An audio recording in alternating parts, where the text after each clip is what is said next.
On tomorrow's Tri-City Sports Now, David Finoli, he's an author. He is going to be my guest on Tri-City Sports Now. I've been light on guests. We had Steve Forbes on Monday, and since I'm pretty much doing the show solo, but and I wanted to talk to him. He has done some investigative research, and it's looking up old newspapers and all this, but perhaps the most shameful, although these tweets that Cade Mays are getting may actually rival it, but perhaps one of the most shameful instances of sports in East Tennessee actually occurred outside of East Tennessee, but to an East Tennessee team. It will have occurred 70 years ago this Saturday. I'm going to tell you what it was. And Dave Finoli has written about it. And tune in. It'll be 12:15. And really shows, I think, how far, hopefully, we've come.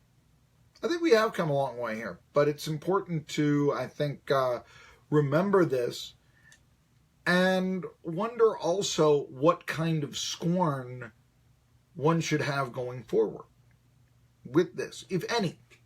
It's a good point. I mean, I am not that ecstatic of the fact that 100 years ago, Mary the Elephant was hung by a crane in East Tennessee. However, 100 years later, do we really have this, bloodlust for elephants? Maybe the Alabama mascot, but, other than that, and it's not like we're Auburn either, but I just, discussing that, do we have, and I think that that's a good thing to learn about where we've come from and where we'll be. I'm keeping a few things under the wrap and all that, but Dave Finoli, friend of mine, really eloquent writer, really good writer, and he's got a few books for sale. You can check out, and I'll be promoting them when we have him on tomorrow early in the show. Like I said, we are 69 years and 363 days away from one of, if not the most shameful instances in East Tennessee sports history. So I'll be telling you what that is tomorrow here. So I'm looking for a way to get Dave on the show because he's a friend of mine, and he's done a lot of writing about this, and included in a recent book. And so, talk a little bit about that here. All right, the ball games you're going to watch on TV this Christmas Eve. Come on. Yeah, but do you open up your presents on Christmas Eve or Christmas? Do you have presents? It's a legitimate question to ask and all this. All right. It should be mentioned the NFL. No ball game tonight, by the way. But there is a ball game on the 23rd. Actually, two of them. You've got Minnesota at Green Bay. That's the night game on NBC. And you've also got Saturday afternoon Indianapolis at Baltimore. And that's on the NFL Network. It's not on locally here. It's not on local TV. It's not on. You gotta have cable, and you gotta have that package with. Of course, you can always go to the sports bar or whatever. Pay the people that put the games online, that sort of thing. But on Sunday, and you really want to be sneaking off to your computer or whatever while the family's around there. Do you want to have that TV on and everybody's together and all this, or if it's like me when you're kind of if you're alone or something, do you want to go to the anyway, I'm talking into a bunch of places where maybe what ball games you gonna watch on TV? Here we go. CBS. I'm really was talking my way into a corner there that I couldn't get out of. AFC game, Christmas Eve, 1 p.m. We're talking about it. It's a game that could very well decide who has home field advantage in the AFC. New England hosting Buffalo. Tyrod Taylor ought to be back, trying to scramble his way for his passes, trying not to have the 50-yard passing day and get pulled for former Tennessee quarterback Nate Peterman and his 5-interception game. Peterman did win his second start. We'll give him that. throw a touchdown. Actually, I think Peterman might be on the shelf. He was in concussion protocol. I'll have to check on that and all that. But in the Tri-Cities, you will be getting Buffalo and New England. There is one exception. We will tell you about that here in a bit. Also in the Tri-Cities, on Fox, on the NFC game, you get, no surprise here, and a pretty good game, LA Rams at Tennessee. Must win for the Rams, for the Titans, really for the Rams too. They've both got, Tennessee's got a playoff berth on the line, and the Rams seeding. They might be able to get a bye with a victory against the Titans. Super Bowl preview? Well, probably not, but then again, I wouldn't bet against either of those teams. I think the Rams, have they not clinched? I can't see the Rams not making the playoffs. But, yeah, those are two teams that likely will be in the postseason. Now, the Fox late game, everybody, and I mean everybody, gets a game that you likely will be able to hear on 1420 NBC Sports Radio Tri-Cities. That's the Seattle Seahawks at Dallas Cowboys. Zeke Elliott is back. Seattle is faltering right now. Neither of these teams will make the playoffs. However, it will be looked upon where this game must win for either team if they wish to make the playoffs. Cowboys will finish up with Philadelphia Eagles, who may, who knows, playing out the string that game. They'll have to go to Philly for it. They'll have to have the cheesesteaks and the batteries thrown at them and all that. See, that's the difference. I think the Dallas Cowboys can handle even a Philly crowd yelling at them. It's when you start throwing the debris. That's where, okay. But Seattle at Dallas, that's the 4 o'clock game, or the late afternoon game. I guess they kick off at 4:25. We have a 4 o'clock start time on the broadcast. The Seattle Seahawks at the Dallas Cowboys.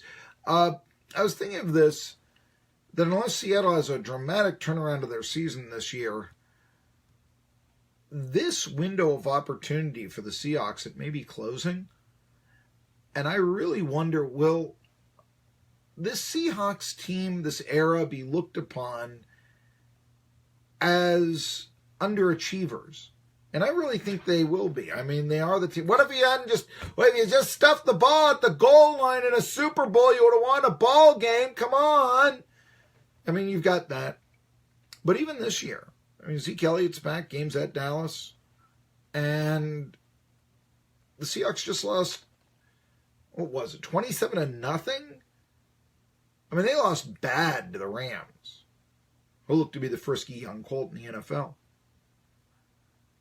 You have to wonder, and not only will the Seahawks be looked upon, I think when this window of opportunity closes on them, they'll be kind of looked upon as, kind of an unlikable team. Oh, Richard Sherman's intelligent and all that, but he's outspoken, and he's outspoken in such a negative way. Those headphone advertisements that he signed off on, where you had, two members of the media at his locker talking ill of him behind his back, that sort of thing. And that's the image that he wishes to put out.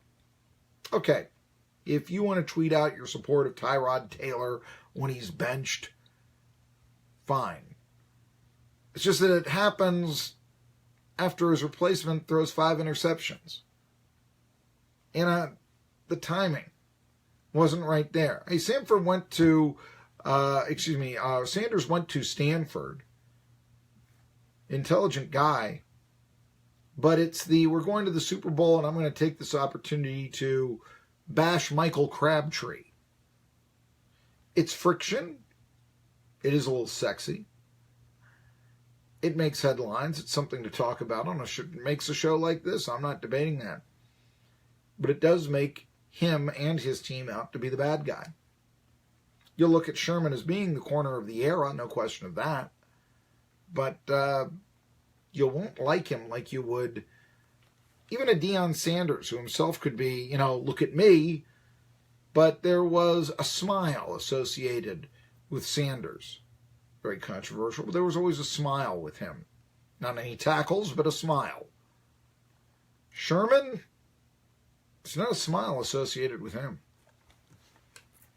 Anyway, but finishing up the schedule. So again, in the Tri-Cities, it'll be 1 o'clock, your choice, Buffalo at New England, or the Rams at Tennessee. And then everybody gets Seattle at Dallas. If you're driving from the store on your way home, lay low on the eggnog and listen to Seattle and Dallas on 1420 NBC Sports Radio Tri-Cities. Now, there are a few exceptions, okay? I'll give you this.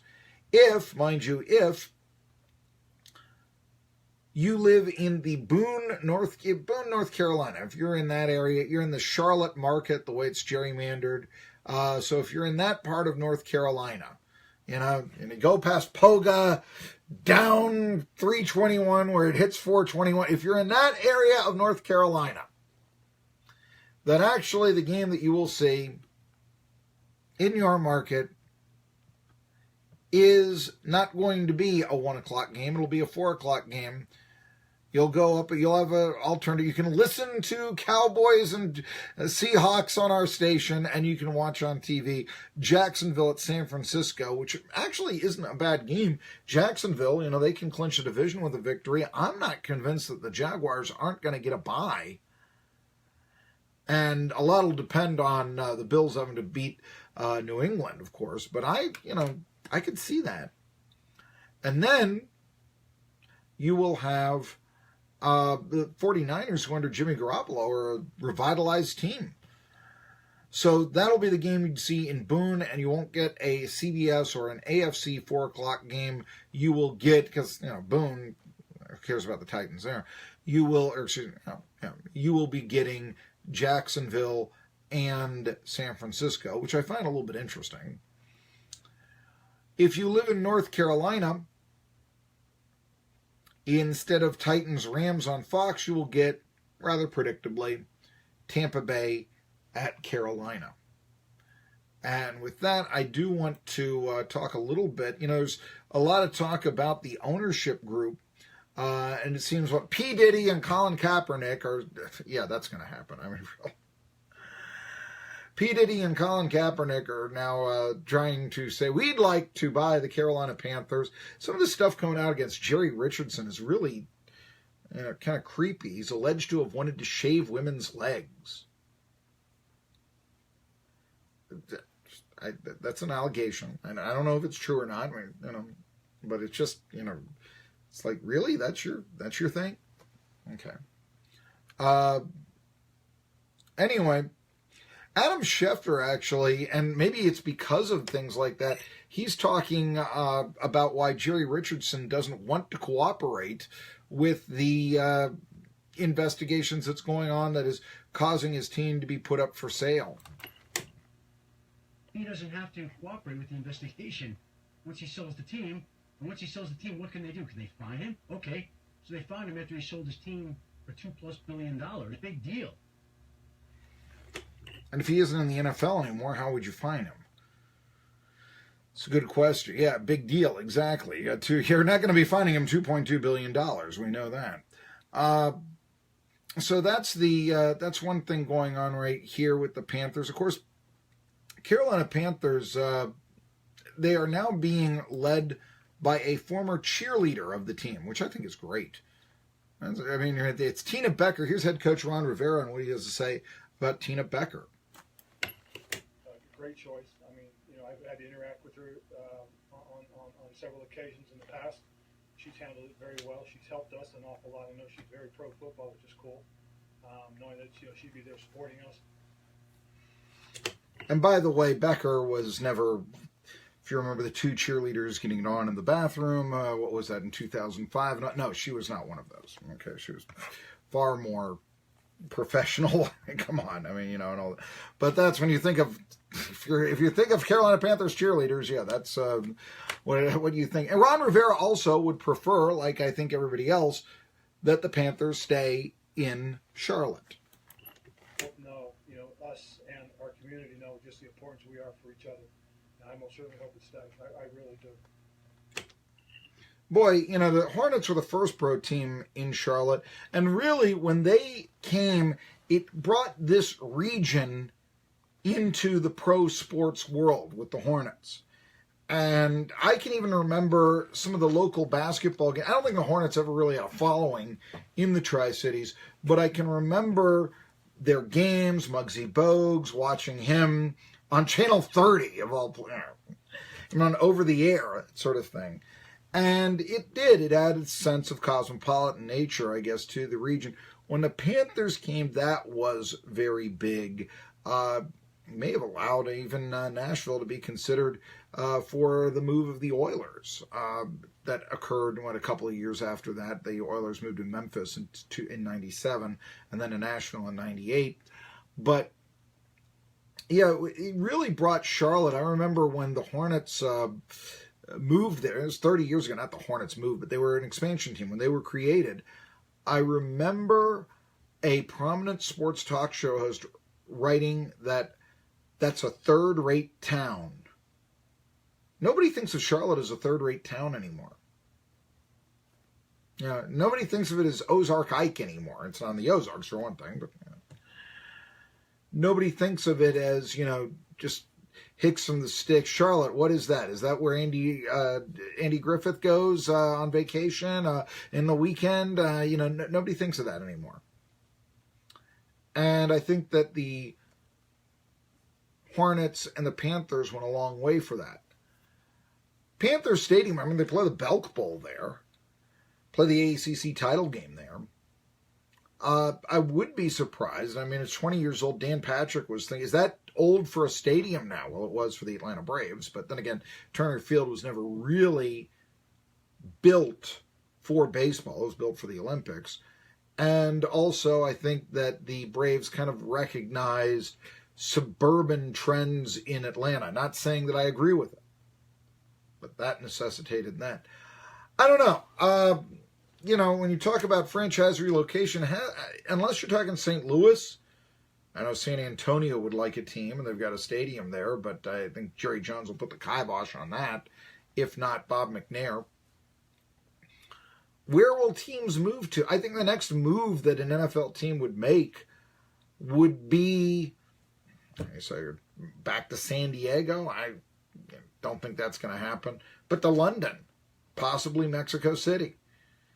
That's what you'd have to worry about for a Carolina Panthers fan. I just, I'm against franchise relocation. I said this. I am perhaps the most naive man in the world when I say this. But, the idea of breaking your community's heart because there are dollars elsewhere, I don't think it's healthy for the sport. Talk about why the NFL is down. Look at all the relocated franchises. I, saw them try to build up the Raiders and Cowboys game on Sunday night. I couldn't get into it. I just thought it was so phony.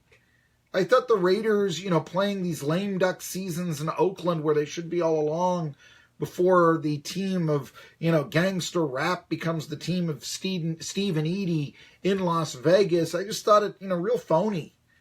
They kind of could call that this is going to be a bad situation, and after a good year last year, Raiders have become a joke franchise anyway. One winning season, last 16 years, come on. But the only thing that they had was kind of their mystique, remembering the Kenny Stabler days or what have you, if not the Rich Gannon days. That's about what they have left. And you're now, Las Vegas Raiders, to me that sounds like a losing team that, just like the Los Angeles Chargers, is going to draw fans of the visiting team who want to visit Vegas. I just don't think that's going to be a real good circumstance. And it's never a good circumstance when you are... Did we go off the air right now with the Facebook Live? I hope not. Anyway, we're back on now. So what is the future of the Panthers? That's something to look at. I do think that ideas of the Panthers moving because of a possible sale, it just sounds a little bit like, media scuttlebutt. They're up for sale. They could move! It's not a buyer coming in saying that they want to take them to Portsmouth, Ohio. So you got to look at that and, take those ideas with a grain of salt. I don't know. The other guy that's looking, said that he might want to buy the team is Eddie DeBartolo. Now, he's from Youngstown, Ohio. Obviously, Youngstown, Ohio isn't going to be the home of the Panthers. And he was the former owner of the 49ers, so, there was never any question about moving the 49ers or anything like that. I am intrigued by Bartolo owning the franchise. I don't think that P. Diddy and Colin Kaepernick would have a serious bid. No, I really don't. And I really fear what would go on if they did get involved, because I can't imagine that they don't strike me as the sort of owners that want to give to the Charlotte community. They strike me as the sort of owners who want to be an NFL owner for the prestige of it. Anyhow, could there be a professional sports league for high school basketball players? I'll talk to you about that when Tri-City Sports Now continues. Tri-Cities, we wish you a Merry Christmas and Happy Game Day. Join us weekdays for Dan Patrick, Colin Coward, Chuck Oliver, as well as our own